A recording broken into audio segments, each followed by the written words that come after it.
The Buffs' dream season might have just come to an end. And when it comes to the Denver Broncos, are you still doubting Bo, the Broncos, and what this is? What else would you need to see? We're hitting it all right now.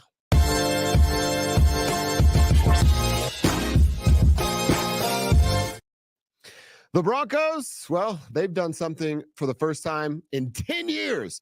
They accomplished over the weekend, and that was, drum roll please, I'll do it myself, beating the Raiders twice in the span of one season. Yeah, it's been 10 freaking years since that happened. I know the number is a little alarming. I had to double check last week that was the number, but yeah, that's what it's been. 2014 was the last time the Denver Broncos beat the Raiders twice in the same season. It's been rough, ugly over the last handful of years with the Las Vegas and even then Oakland Raiders, but they got it done. And in fact, we're going to dive a little bit deeper into this. Obviously going to talk about Bo and a conversation I had on Friday that's really given me what I want for this show here today.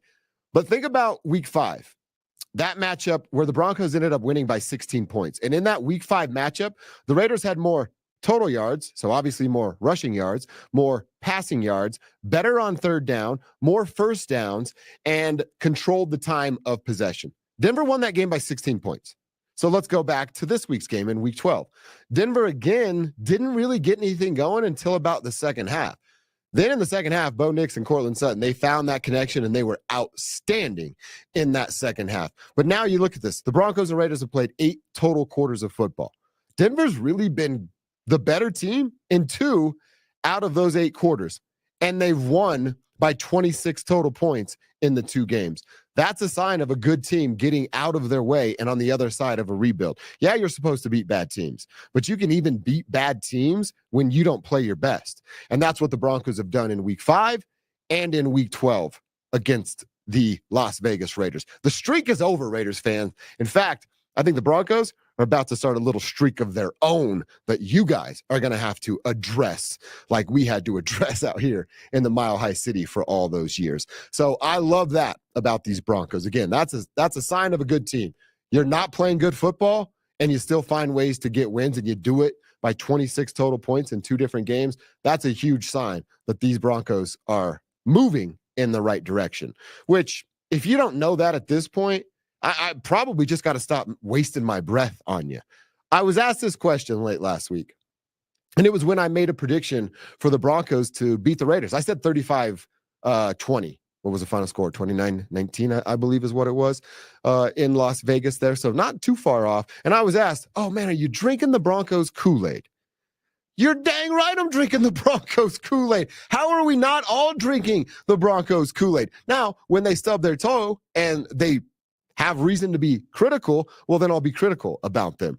But let me ask you this, right? We're on this 9-year drought when it comes to the Denver Broncos. So if you were dying of thirst and you've been fighting the good fight for 9 years, and then all of a sudden this tap opens up and some orange and blue KoolAid starts flowing through that thing, would you stick your head under and drink that KoolAid, or just stand at the back of the room and go, well, I want to see a little bit more of this orange and blue KoolAid before I start drinking it? Well, I hope you do, because I'm going to be chugging it from the tap while you're standing back there waiting for it to look a little bit better.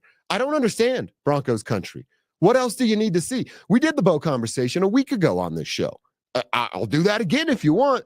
But when it comes to the team, I just said it, Courtland Sutton, Bo Nix, that chemistry, that connection, man, it has been on fire as of late. Courtland Sutton is now going through a stretch where he's having at least 70 yards receiving and 6+ catches in 5 straight games. That dude is figuring it out. Devon Vele is looking like a steal in the 7th round. That would be the 2nd steal that George Payton has had in the 7th round. I'll introduce you to Jonathan Cooper a little bit later on, also a 7th round player.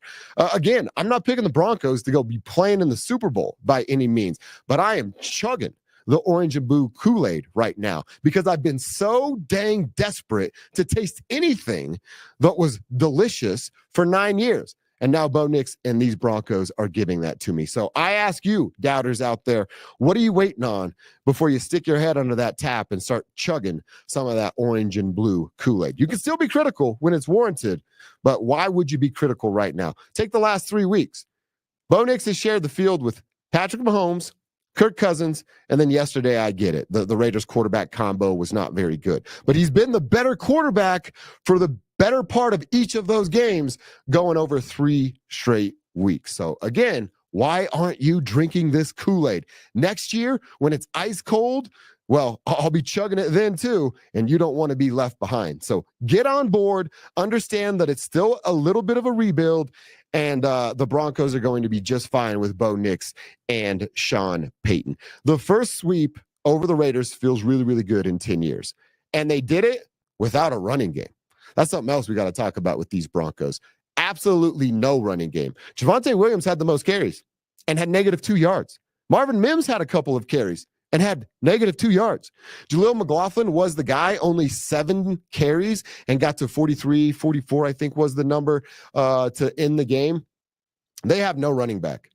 They don't have a tight end, nor do they have a running back. One of my major takeaways from yesterday's game was what their offseason priorities need to be. And I always looked at it as, well, you need a playmaker. You need somebody to throw the football to. So I had like wide receiver 1, tight end, running back kind of fighting for who is underneath the wide receiver. I've completely changed that. Running back is 1 now. They need somebody to run the football. Bo Nix can win you games, and he's proving that. But he's not going to win every game for you. You need somebody that you can trust on 1st, 2nd, and 3rd down to turn around and hand the football off. It's not Javonte Williams. It's not Jaleel McLaughlin. Audric Estime is TBD because he's such a young fella. But as of right now, it is not Audric Estime either. At this point, I'd love to see Tyler Bidet come back and given an opportunity. Obviously, he has to be healthy and see what his body looks like after a scary injury all those weeks ago. But that has now jumped up on the pecking order. Running back is number 1 for me coming this offseason with how you can help the offense. Now, what happens with Garrett Bowles might change all that because you obviously need a left tackle and he's an unrestricted free agent. But today, after watching the Raiders game, it's flipped. They need a running back, and they need a running back in a very, very bad way. Another thing with the Broncos, the offensive line. Mike McGlinchey, man, you better be thanking Bo Nix today. Mike McGlinchey with a few penalties in that first half. And, of course, as I said, they were able to figure it out. And Bo handled his business along with Courtland Sutton in that second half. But this offensive line, I just mentioned Garrett Bowles being unrestricted free agent. Alex Palczewski, I like. Can he come in and be the same player that Garrett Bowles is? We'll find out, right, if Bowles leaves. But Mike McGlinchey, man, you got so much more work to do. I get it that it was Max Crosby, and I might flinch a little bit or hold somebody if it's Max across from the other side. But I'm not 6'9" and getting paid millions of dollars like you are, big fella. Mike McGlinchey has got to be a whole lot better with his job moving forward. And the offensive line as a whole, can't give them a free pass when I'm talking about how bad the running back performance was. Well, they're a part of that equation as well. So O-line, you've been okay, but you got to be a whole lot better if you want to be the most dangerous wild card team going into the postseason. And Denver can do that with how Bo Nix is playing and how good this defense is. But the O-line and the running backs, y'all got to be a whole lot better if you want to make some noise. All right, got to spend a couple of minutes on the Buffaloes, but I also have to ask you, you're here, right? Let's hang out. Let's be YouTube homies for life. Hit that like, subscribe button, comment. I'll get back in the comments and mix it up from time to time. So love to see you here on YouTube, chatting it up, and I'll be there as much as I can. Do want to talk about the Buffaloes for a second. Yeah, totally sucked. I've been making the argument on the radio that they choked this game away. I don't have another word for it. What do you call a team that is the favorite, is supposed to win the game? I guess that's what the favorite is.